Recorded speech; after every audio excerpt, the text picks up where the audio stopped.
Leo, here we are the day after your world title win. Has the enormity of it sunk in yet? Yeah, not completely. I'm still a bit over the moon, and I think it will just take a few days to realize what just happened. How have you spent the day? Like last night, the celebrations, did they go on, and what have you been doing today? Yeah, yesterday we had like a drink with like the friends and the federation, and then I tried to go to sleep because I have another race in 6 days, actually in 5 now. So yeah, I was trying to recover, but yeah, I was, that excited that I couldn't sleep until 2, I think. Yeah. So. And what does the first world champ breakfast look like? What is the morning? What have you been doing? Same, same as every day. So nothing really exciting. Just yeah, nothing changed. It's just that you the have. The phone must have been running red hot. Yeah, no? yeah. It's quite a lot of social media and WhatsApp messages to deal with, I'd imagine. Yeah, but it's just what you. It's just the reward of a good race. And we'll get to the world title or the crazy deciding moments that were, but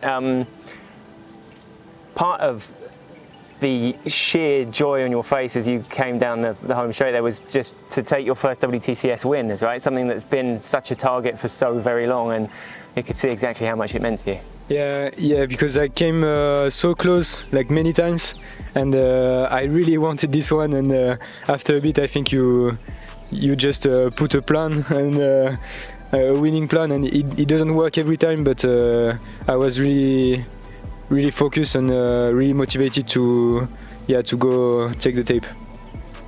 Was there a sense that with so much of the pre-race talk being about Hayden and Alex and the World Championship battle between those two, because it was a big points difference and a lot of things that had to happen for you to take the title, so perhaps did that free you up a little bit to just focus on what you wanted to do? Yeah, I think like all season long I knew that even at the beginning when I had the number 1 bib at every race at the beginning of the season, I knew that Hayden and Alex, it was just a matter of time for them to catch me up.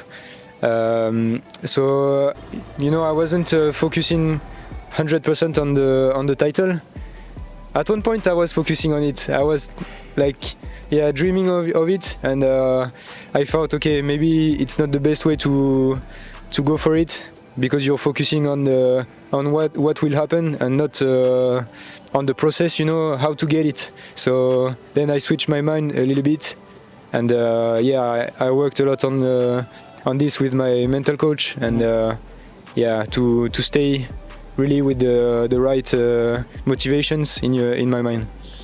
Because to come into a race like that, you're always going to back yourself, of course, but to still not have had your first WTCS gold, presumably that must have given you a slightly more realistic outlook on your World Championship chances, did it? I mean, Yeah. Of course, I prefer being a world champion and winning the last race of the year. It's like a double surprise. But I was just focusing on winning this race, and I had this big cherry on the cake after the finish line, and I just couldn't believe it. And I guess to be able to do it the way you did and have that blue carpet moment, and it was a good crowd there. You took the flag, and the joy was obviously there. So the satisfaction of that moment and being able to soak it in must have been huge. Yeah, it was really, and I had few friends cheering me on the side of the course, so I could share this moment with them. And I know a lot of people, friends, family, coaches at home were on fire. So, but then I had when I realized I won the title, I was also a bit, I stole the title at the very last minute to Hayden and Alex. So to see their disappointment, I was like, okay, let's not celebrate too much, because it's. Yeah. I mean, it's a fair game, but I think we have a lot of respect to each others, and we are nearly all the same age, and we just fight every race, and I hope it's not it's just the beginning maybe, but yeah. Talk us through that moment from crossing the line and the first WTCS gold, the inevitable kind of craziness of that finish shoot and everyone piling in, and then you were sort of ushered around the corner, obviously to the post-race interview and so on, and still not knowing the maths were being done off in a dark room somewhere. So yeah, that was a bit of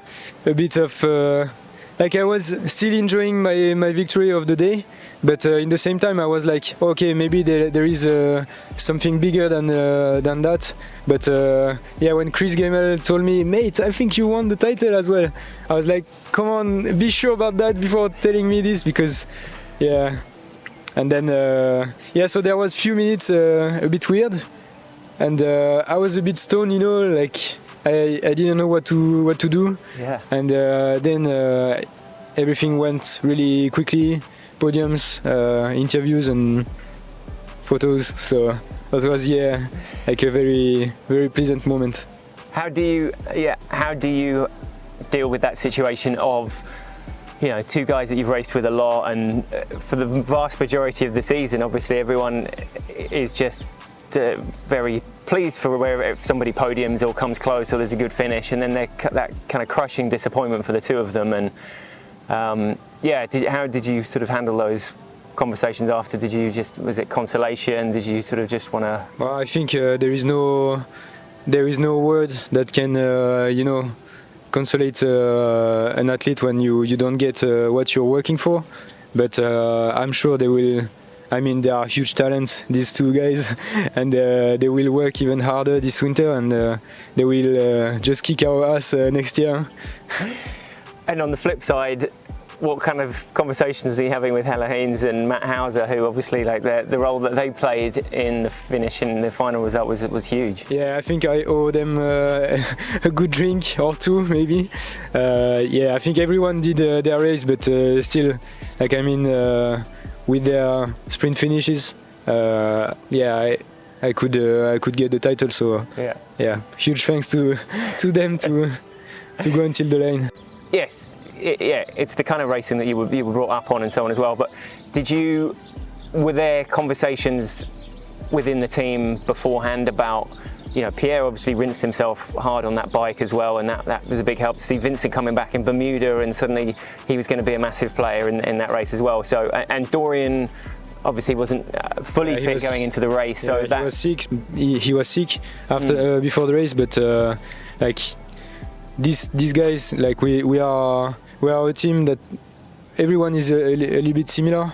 We have the same strength, and if we can, it's not a secret. If we can use it as a team effort, we will do it again and again. And it's not a secret. We will try to go for it and be more organized on the front. And we need to have this confidence in the breakaway that maybe we lost this past few years, because we saw every time the chasers coming back.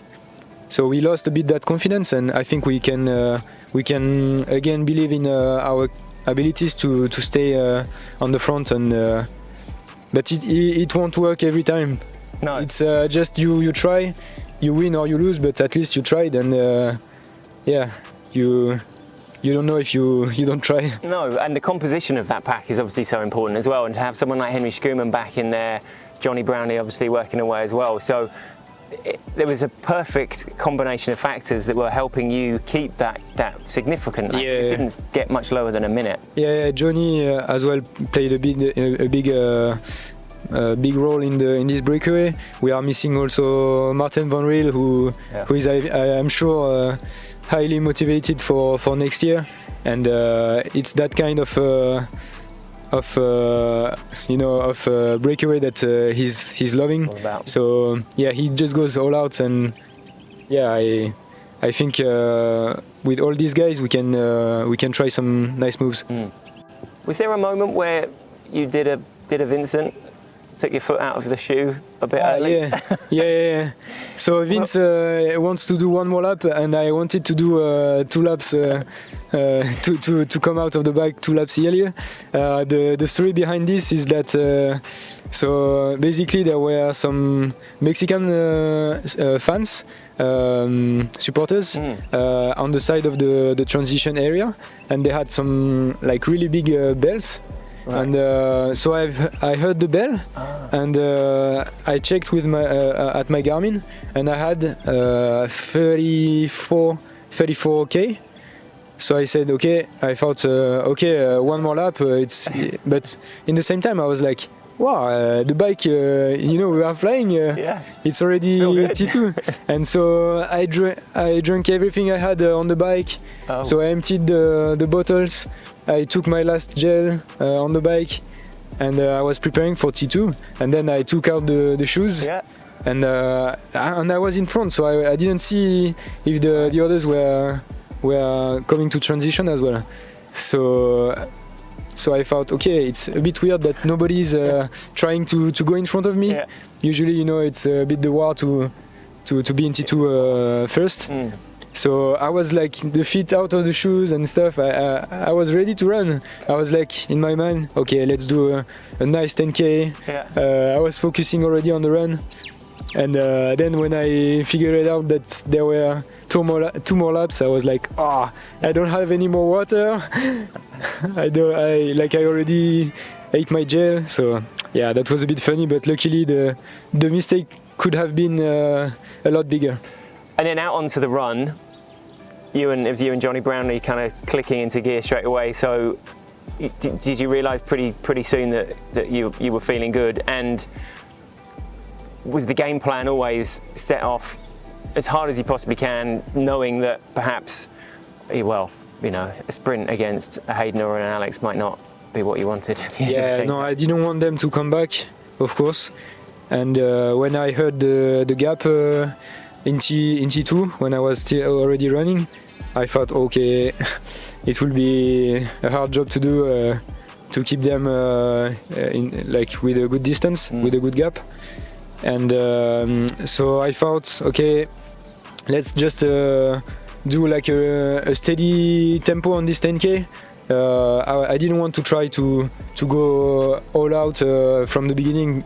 Maybe I would have tried in another weather, but it was like still really warm, and I didn't want to blow up after 5k. So yeah, I was just running on my own tempo and at my own pace, and after 2 laps, when I saw Pearson coming back really close, I was like, okay, let's push a little bit. And the last lap I did it all out, and I think it was enough to keep the good gap. That last lap was redlining all the way and just in and hoping that you could maintain it that whole 2.5k.